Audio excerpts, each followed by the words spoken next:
Bueno, hola a todos y bienvenidos a otra clase, otro teórico de Fundamentos de Ciencia Política 2, en este caso es el teórico 6. Seguimos dentro de la unidad 3, que es Movimientos Sociales, y en este caso en particular vamos a trabajar la teoría de la acción colectiva. Ustedes vienen viendo ya, tanto con Munk como con los planteos de Till y de Terrau particularmente, que la escuela estadounidense, al trabajar los movimientos sociales, se asienta principalmente en esta teoría de la acción colectiva planteada por Mancur Olson. Y la idea de la clase de hoy es que recorramos un poco las paradojas y los problemas que presenta la teoría de la acción colectiva y que recorramos la propia teoría en sí misma. Entonces, la idea es partir desde del mismo planteo que hace el propio Olson al desarrollar la teoría, que tiene que ver con que, en realidad, si uno observa a los individuos, es mucho más lógico y mucho más racional que los individuos no generen acción en conjunto, ¿sí? Eh, de hecho, las preguntas que guían, digamos, la teoría de la acción colectiva para Olson tienen que ver con tratar de explicar cómo o por qué se da el agrupamiento de individuos para tratar de alcanzar un objetivo cuando racionalmente la lógica indicaría que el costo que le genera a un individuo la acción colectiva en relación a los beneficios que trae es inversamente proporcional, es mucho más costoso y son mucho más reducidos los beneficios que se generan en términos individuales para la participación de la acción colectiva hasta que se inicia efectivamente el proceso. Entonces, eh, las tres preguntas que van a guiar la teoría de la acción colectiva y que nos van a plantear Olson y Paramio un poco más, digamos, gráficamente en su texto, la primera de ellas tiene que ver con por qué los individuos accionan en conjunto, o sea, cómo es que básicamente eh, se concibe ese planteo errado que supone que la acción conjunta es más beneficiosa para todos. Esto Olson lo plantea desde el primer momento en su texto, en donde nos señala que es errado suponer que los individuos que comparten objetivos dan de la misma forma, ¿sí? Prestan la misma fuerza, digamos, ponen el mismo empeño para conseguir esos objetivos. Entonces, ya desde el momento en donde hay una desigualdad en relación a el costo para cada uno de los individuos que integre el grupo para conseguir esos objetivos grupales, la acción colectiva no tendría sentido. Si Olson le está contestando al marxismo en esto, esta idea de conciencia de clase no existe y en realidad la lógica proletaria se tiene que, o sea, edificar sobre otro andamiaje teórico. Y la propuesta olsoniana es justamente dar respuesta a esta primera pregunta, que es ¿por qué esta paradoja que supone que el costo individual es más alto que el beneficio grupal que propone la acción colectiva, igual permite la existencia de esta acción colectiva? Luego, Olson va a responder a la pregunta de cuándo es que los individuos deciden renunciar a este incremento en beneficios individuales para la concreción de los objetivos grupales, y vamos a ver quizás un poco más con Paramio que con Olson, las condiciones en donde estos individuos deciden accionar conjuntamente, ¿sí? Cuando hablamos del por qué estamos hablando de esta condición paradojal y racional de los individuos, en donde el cálculo estratégico para la concreción de un objetivo hace que tenga algún tipo de sentido la acción grupal. Cuando hablamos de el cuándo, nos estamos refiriendo a la aplicación de incentivos. Ahora vamos a desarrollar todo esto un poco más. Y cuando hablamos de las condiciones, estamos pensando en esta idea también, exportada un poco de la teoría europea, de la conformación de identidades de los actores. Bien, entonces empecemos a respondernos la primera pregunta, que es ¿por qué los individuos que, en teoría, ya Kant nos decía, ¿no?, que son, no, somos individuos asociales, ¿no?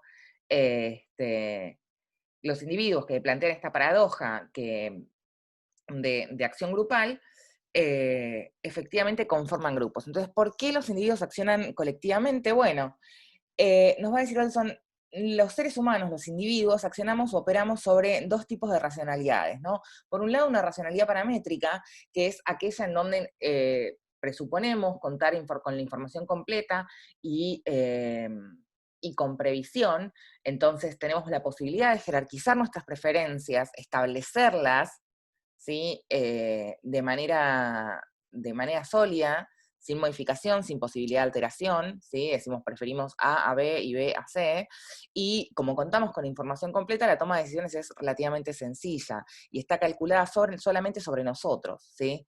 Mientras que existe y operamos también como individuos con alguna lógica de racionalidad estratégica.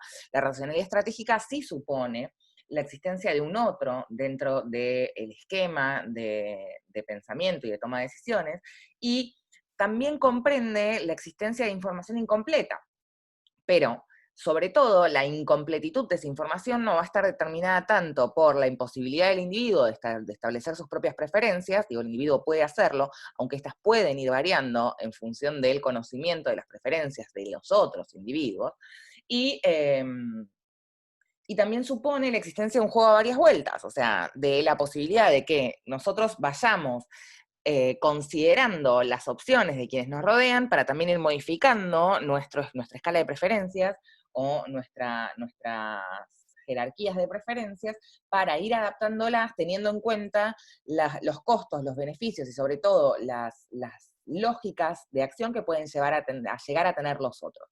Entonces, una lógica de racionalidad paramétrica es la que tenemos sin considerar al resto, ¿sí? Mientras que la lógica de racionalidad estratégica supone la consideración del otro y una suerte de información incompleta. Un ejemplo muy básico, muy común, ¿sí? Y cero político es pensarse uno solo tratando de decidir qué va a comer, ¿sí? Sabe todo lo que hay en la heladera y sabe lo que tiene ganas de comer, mientras que sería una racionalidad paramétrica, ¿sí? Mientras que cuando uno ya cuenta con una familia y tiene que decidir cuál va a ser el almuerzo, se tienen que tomar en cuenta una serie de cuestiones, no solamente si efectivamente todo lo que suponíamos que habíamos ido a comprar al supermercado sigue en la heladera, sino además cuáles son las preferencias del resto de los individuos que componen en este caso, grupo familiar, en relación a qué es lo que van a comer. Eh, además de las mías propias, y la definición de la toma de decisiones va a incorporar toda esta información más la suposición de la existencia de incertidumbre en algún punto, de no saber, alguien me dijo que prefería comer tal cosa, pero en realidad prefiere tal otra, o yo había comprado un queso que desapareció de la heladera, y así en adelante, muy propio de estos tiempos, supongo. Este, pero básicamente cuando nosotros pensamos una racionalidad paramétrica, pensamos en juegos de una sola vuelta, mientras que cuando pensamos racionalidad estratégica pensamos que se van a repetir varias veces, y esa capacidad de repetición de los juegos también nos va a permitir incorporar nueva información. Justamente la decisión racional estratégica va a tener que ver con muchas veces, antes que satisfacer los propios beneficios, tratar de encontrar mayor información para tomar una decisión más informada en el tiempo, ¿sí? Ahora, la posibilidad de llevar adelante acciones de racionalidad estratégica requiere muchísimo de la cooperación cuando nosotros estamos pensando en las teorías de acción colectiva. ¿Por qué? Porque se supone que la acción colectiva es parte de una decisión racionalmente estratégica, pero que más allá de que no cuenta con información completa y que supone un juego a varias vueltas, sí parte del supuesto de la existencia cooperativa, ¿sí? Y esto es que existe la posibilidad de que los individuos puedan reestructurar su jerarquía de preferencias de manera tal de ubicar los objetivos de los integrantes del grupo para poder ir cumpliendo cada uno de ellos. Cuando se logra establecer cooperación dentro de un grupo, ¿sí? Eh, se elimina esta paradoja que nos planteaba Olson en un primer momento, que es la del costo que la acción individual tiene en relación a la acción colectiva. Cuando nosotros pensamos el momento de inicio, de emergencia de un grupo, el costo para el individuo que establece los lazos que unen al resto de los sujetos que componen ese grupo, puede ser muy alto porque requiere mucho tiempo ir informando y repitiendo varias veces a cada uno de los otros individuos que lo van a integrar, o sujetos que van a integrar ese grupo, la información. Requiere tiempo de sentarse a poder pensar a quién, digamos, convocar, cómo convocarlo, por qué convocar a esa persona, no convocar a otra, establecer los vínculos entre ellos y demás. Ahora, una vez que un grupo está conformado, los lazos de confianza, hacen que uno pueda pensar la cooperación como algo efectivo y entender que todos los sujetos que componen ese grupo van a poder o van a llevar adelante la acción colectiva que se está planteando. Piensen, por ejemplo, en la conformación de un sindicato, piensen en la conformación eh, o de un grupo empresarial. ¿Sí? El primer trabajador o el primer empresario que pone a disposición su tiempo para vincularse con el resto de los trabajadores o los empresarios para la conformación de ese grupo, invierte muchísimo tiempo propio, ¿sí? Y muchísima energía en la conformación de esos vínculos. Ahora, una vez que se consolida una base, los beneficios que va a reportar eventualmente, si tienen que ver con reclamos salariales, reclamos sindicales, alguna legislación específica para el empresariado y demás, van a reportar beneficios para todos los que forman parte de ese grupo y en realidad para todos los que forman parte de esa comunidad, por más que no formen parte del sindicato. ¿Sí? Vayamos al caso sindical, que es quizás el más sencillo de aproximar. Entonces, si un trabajador empieza a vincularse con el resto de los trabajadores, va recorriendo áreas, va perdiendo mucho tiempo. Si el costo individual para ese trabajador particular para llevar adelante la acción colectiva va a ser muy alto. Pero eventualmente, una vez que el grupo logra conformarme, una vez que la cooperación existe, que se incorpora la cooperación al esquema, los beneficios que se van a trasladar a todos de las acciones que llevan adelante, se van a trasladar a todos los trabajadores, formen parte o no del sindicato, y hayan invertido más o menos tiempo en esto. Entonces, cuando la cooperación se incluye dentro del esquema de pensamiento, esa bendita paradoja que nos planteaba Olson al principio, que decía que la acción individual es más costosa que el beneficio que aporta la acción colectiva, se cae, porque la acción colectiva empieza a reportar mayores beneficios para quienes la llevan adelante que los costos, para algunos, para otros no. ¿Sí? Llevar adelante una acción colectiva va a reducir, en teoría, los costos individuales de todos los que la lleven adelante, aumentando los beneficios. Pero digamos, la discusión temporal que plantea, o por lo menos el planteo temporal que hace Olson desde el inicio de la acción colectiva hasta la conformación de esta red de cooperación, nos lleva a identificar la paradoja de los costos. Lo que supone la existencia de cooperaciones, les decía recién, también la existencia de confianza. Y la confianza es sumamente importante para poder pensar la existencia de los vínculos entre los sujetos que componen el grupo. ¿Por qué? Porque uno de los problemas que va a tratar de resolver Olson y que va a tratar de resolver en general la teoría de la acción racional y la teoría de la acción colectiva es el problema del freerider. ¿Qué es la paradoja del freerider? Bueno, la paradoja del freerider supone que esa confianza depositada en los sujetos que componen el grupo está sentada sobre bases erróneas y que no necesariamente todos los individuos que componen el grupo van a llevar adelante la acción colectiva. Básicamente, cuando los individuos que componen el grupo se ponen a calcular cuán costoso es en términos individuales generar los beneficios que son grupales o son públicos, llega a la primera conclusión que nos plantea Olson en un primer momento. ¿Sí? Es más costoso para un individuo generar beneficios para todo el grupo, porque hay gente que sin llevar adelante la acción se va a ver beneficiada por esto, ¿no? El freerider es el pasajero que viaja gratis, ¿no? Aquel que no compra el boleto y se sube al tren y llega igual a destino. Todos pagamos el boleto, salvo uno, y ese uno igual llega a su objetivo. Entonces, si nosotros asentáramos la mirada individual en esta lógica de la paradoja del freerider, nadie accionaría en conjunto. ¿Por qué? Porque si quiero reclamar por mayor salario, o por más derechos a las mujeres, o por la reducción de, de los gases en el planeta, eh, lo que ustedes digan, ¿no? Por la violencia civil en los Estados Unidos, por el racismo en los Estados Unidos, digo, todas esas acciones suponen que igual una persona que puede estar interesada en los beneficios que se generen a partir de esas acciones puede no sentirse compelida a participar específicamente de la acción particular, porque entiende que en realidad esa acción resulta muy costosa para su persona y que no reporta todos los beneficios o que puede acceder a los beneficios y, independientemente de llevarla adelante o no. ¿sí? Esto es, a mí me pueden preocupar muchísimo los derechos de las mujeres, pero lo mismo me da si voy o no voy a la marcha, porque como yo no, o sea, yo sé que la marcha va a ser multitudinaria y que eso va a tener un efecto y eventualmente se va a poder legislar, y para mí resulta muy costoso movilizarme hasta la marcha, yo prefiero quedarme en mi casa y que otras marchen por mí reclamando mi derecho, ¿sí? Esto no se pone en tela de juicio para Olson, sino que simplemente muestra, refleja el problema de poder explicar la acción colectiva. Para Olson, la acción colectiva va a estar determinada o va a suceder cuando se generen incentivos suficientes para generar la cooperación que conduzca a la movilización de los sujetos que componen los grupos. Cuando no existe confianza o no se da espacio para esos lazos cooperativos, y cuando no hay espacio para los lazos cooperativos, vuelve a ser mucho más costosa la acción grupal que la acción individual en consideración a los beneficios, ¿sí?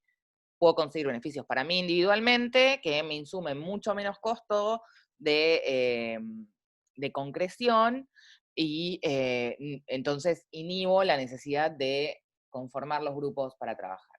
La paradoja del freerider se explica en general, o tiende a explicarse teóricamente con el problema que se genera a partir de cooperar o no cooperar en los juegos, o se considera como parte de los juegos, que señala el dilema del prisionero. El dilema del prisionero, que está expresado en este gráfico, supone que dos personas son atrapadas cometiendo un delito, están separados en dos habitaciones sin comunicarse entre ellos, es un juego a una sola vuelta, y se les ofrecen una serie de tratos.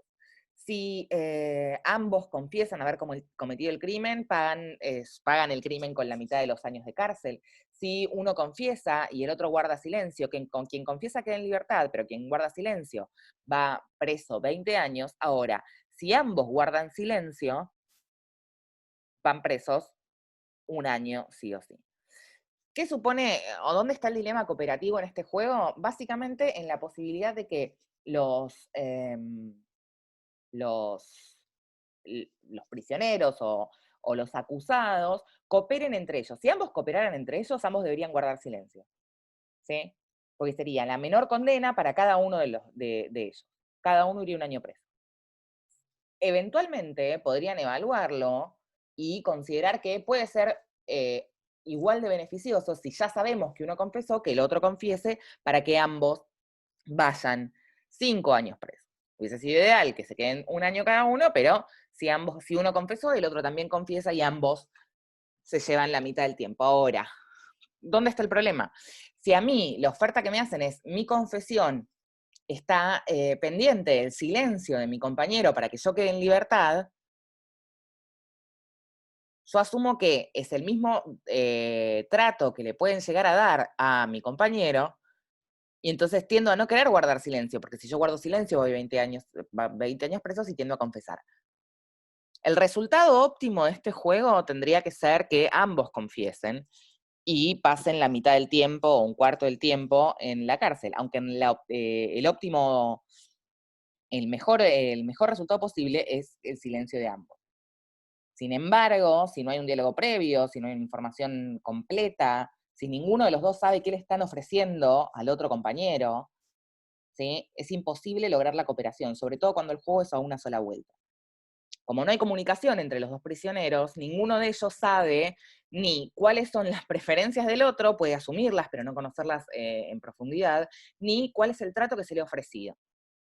Entonces, la idea es que la cooperación, que sería el silencio de ambos, es muy difícil de alcanzar. Es mucho más probable que ambos confiesen, o sea, defeccionen, traicionen, no cooperen con su compañero, confiesen ambos y estén 5 años presos cada uno de ellos, a que cada uno de ellos guarde silencio y salve a su compañero de 4 años más de cárcel. Todo esto, para Olson, se va a construir, digamos, la posibilidad de llevar adelante acción colectiva se va a construir sobre la lógica de la generación de incentivos. Y los incentivos es aquello que tenemos para ganar, ¿sí? Esa zanahoria que nos ponemos delante y que nos lleva a accionar junto con otros. Los incentivos de los grupos son de base y en todos ellos son incentivos colectivos. son lo que Ostrom, después vamos a ver, va a llamar bienes públicos, ¿sí? Algo a lo que todos pueden acceder. Ahora, si todos podemos acceder, si los incentivos son solamente incentivos colectivos, la paradoja del free rider vuelve a tomar la centralidad en el planteo teórico de la acción colectiva. Porque si todos vamos a acceder, independientemente de que yo accione o no accione, lo mismo, o sea, el costo es mucho menor en no accionar que en accionar, y si el beneficio va a ser igual. Entonces, Olson lo que muestra es que la acción colectiva se va a generar a partir de la existencia de incentivos selectivos que pueden ser negativos, pueden ser positivos o pueden ser sociales. Los incentivos selectivos positivos son aquellos beneficios que nos reporta directamente el involucrar un costo individual en la acción colectiva, ¿sí? Volvemos al ejemplo sindical, y es que por el hecho de pertenecer al sindicato y de ser parte, o sea, ser parte activa de las acciones que se lleve adelante, uno cuenta con una serie de beneficios, no sé, desde la obra social hasta, póngale, cuando hay, vieron que a veces hay paritarias que son específicamente para los integrantes de un sindicato y no del otro, la caja navideña, digo, ese tipo de cosas forman parte de los incentivos selectivos positivos, que nos llevan que nos invitan a ser parte de la acción grupal que se lleva adelante. Hay incentivos selectivos negativos también, ¿no? Que tienen que ver con el pago de impuestos o de cuotas sindicales. ¿Cuál es el incentivo negativo? Digamos, el reclamo que se genera por la falta de pago de impuestos o de cuota sindical.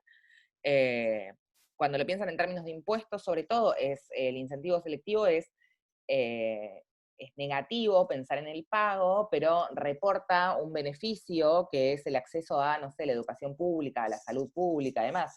Cuando pensamos en las cuotas sindicales, a nadie le resulta simpático tener que pagar la cuota correspondiente al sindicato, sin embargo, sí vemos muchos beneficios en el resultado que eso tiene, si hay, otra vez les digo, ¿no? Beneficios salariales, si existen estos espacios en donde se pueden generar, no puede ir de vacaciones, bueno, nada, todas estas cosas que los sindicatos le proveen a los trabajadores, ¿no? Los campos de deporte, el acceso a la obra social desde ya, por ejemplo, y demás. Un incentivo selectivo negativo muy fuerte, sobre todo para el tema de la socialización que se genera y estos círculos y circuitos de confianza, es la exclusión, ¿sí? O sea, el miedo a la exclusión, la existencia de un incentivo selectivo negativo, que es quien no hace esto queda excluido, lleva a que los individuos quieran participar por el solo hecho de no querer quedar excluidos.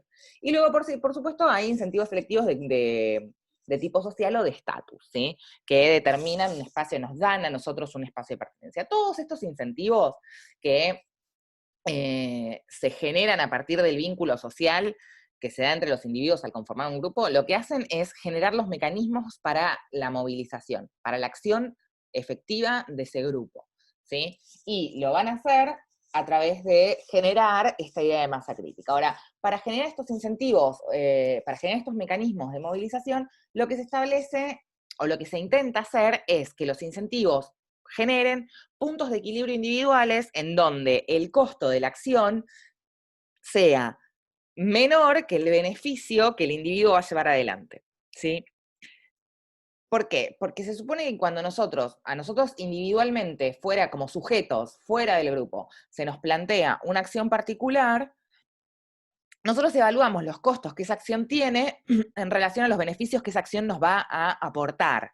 De ahí que se incluya dentro de los beneficios, ¿sí?, todos estos incentivos selectivos de estatus sociales o de estatus positivos o negativos, ¿sí? Ya sea porque voy a ganar algo más o porque no voy a perder algo que ya tengo, ¿sí? Individualmente decido participar de la acción para poder sostenerlo.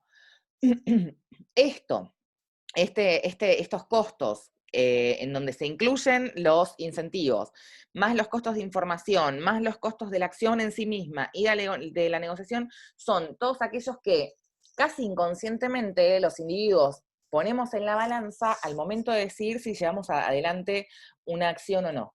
¿Por qué? Porque en realidad lo que estamos buscando es racionalmente llegar a un equilibrio paretiano. El equilibrio paretiano es aquel equilibrio en donde nadie gana tanto que le genere pérdidas a los otros. O sea, todos tratamos de mejorar nuestra posición sin que el otro pierda la posición de beneficio que ya tenía, ¿sí? Y en ese esquema se supone que los individuos tratamos de accionar para lograr esos equilibrios que van a también afectar nuestras escalas de preferencias. Decíamos entonces que la idea es llegar a estos puntos de equilibrio. ¿Para qué? Para poder generar en los individuos la necesidad de participación o la voluntad de participación y conformar la masa crítica. ¿A qué se refiere la teoría de la acción colectiva cuando piensa en la masa crítica? Piensa en que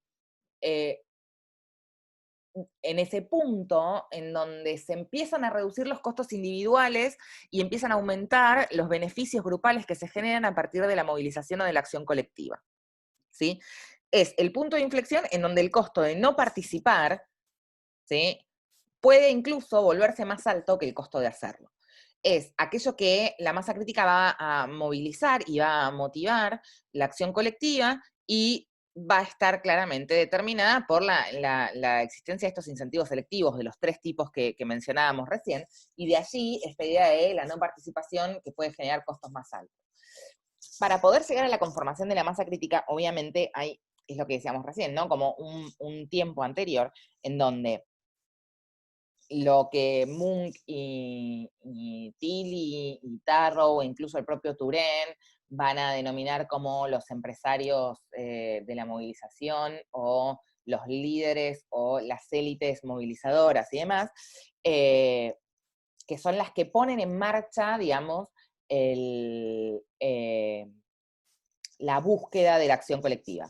Para esos individuos particularmente, para esos sujetos específicamente, el, el efecto de la masa crítica no aplicaría, porque se encuentran quizás movilizados en estas lógicas altruistas o morales que los conducen los llevan a tener que conducir las acciones, ¿sí? Para ellos el costo es mucho más alto que para los individuos que se movilizan dentro del grupo.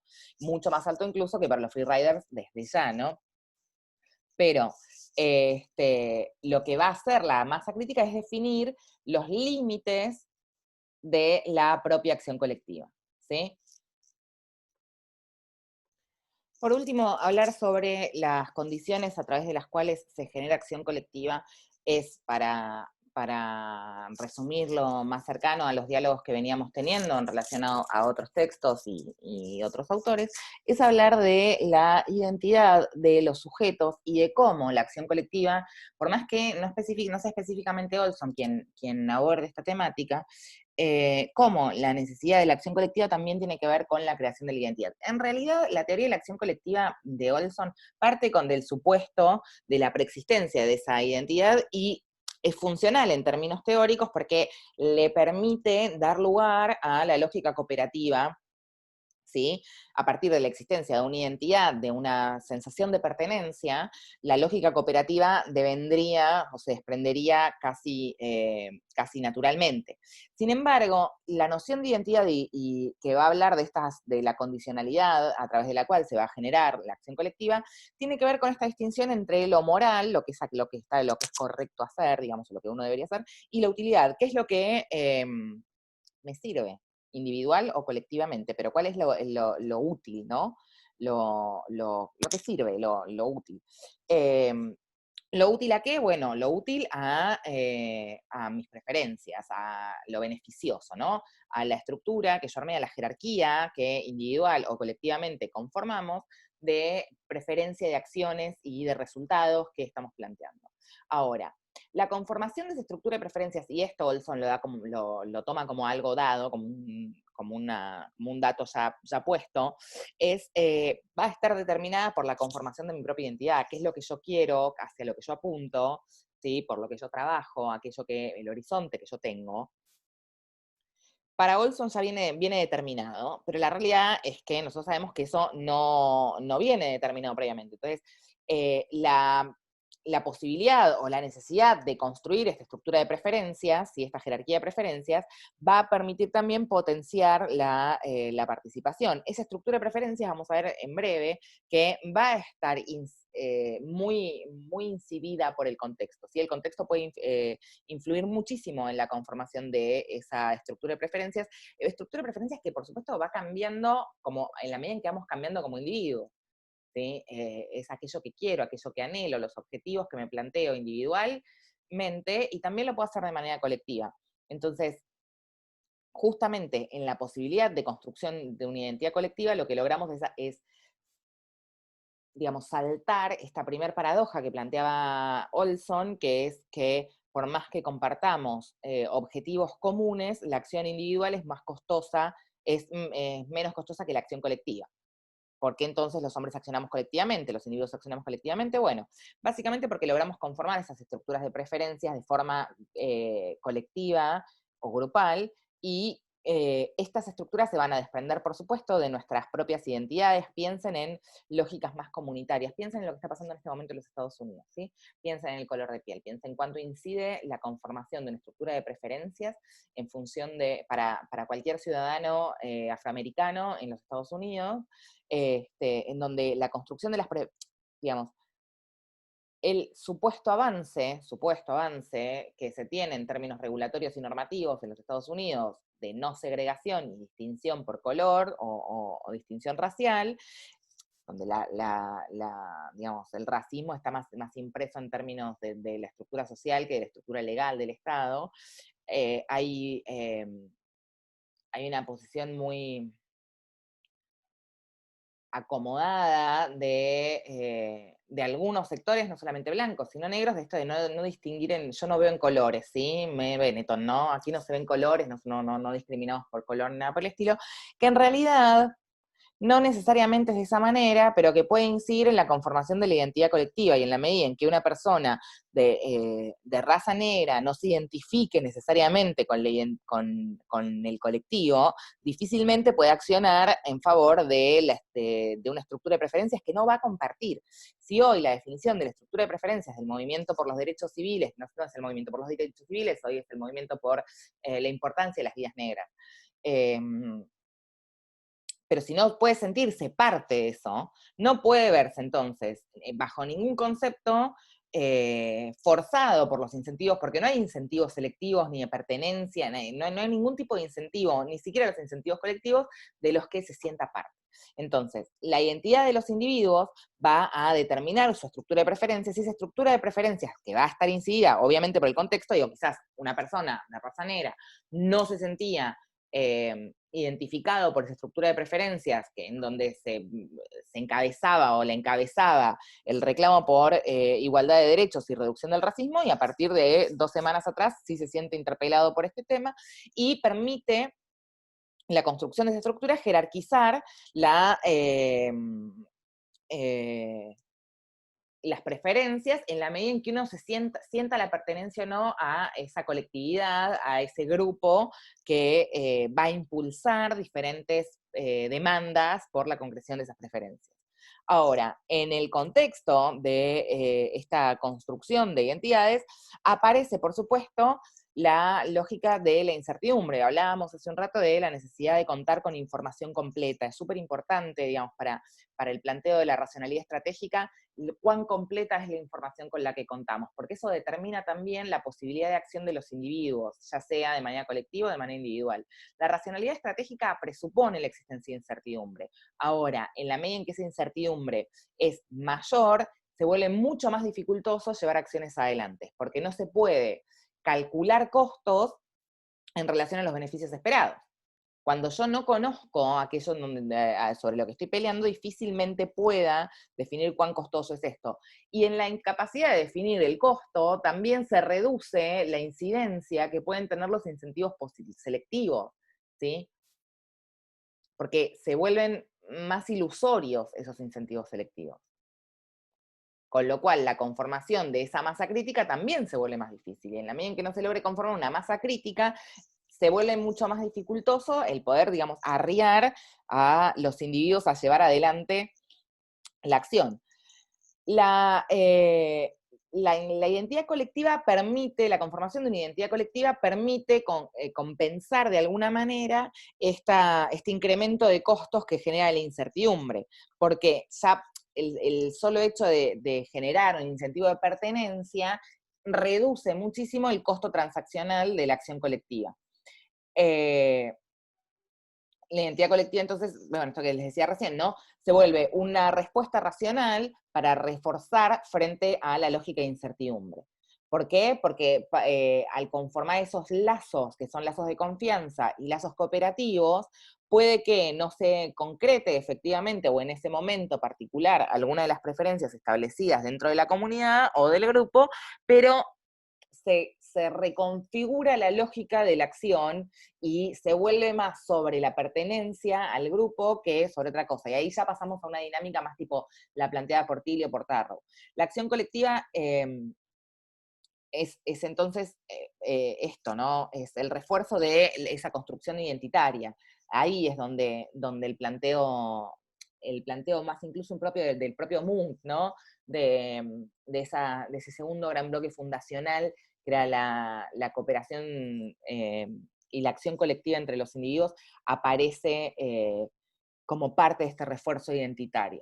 La idea es que ustedes puedan ver que las lógicas de acción colectiva están muy basadas en este planteo delsoniano de lo costoso que es para los individuos en sí mismos conformarse como actores políticos, y sin embargo, cómo la utilización de estos incentivos genera estas estructuras de preferencias, genera una identidad colectiva, y esa identidad colectiva también motoriza la acción individual.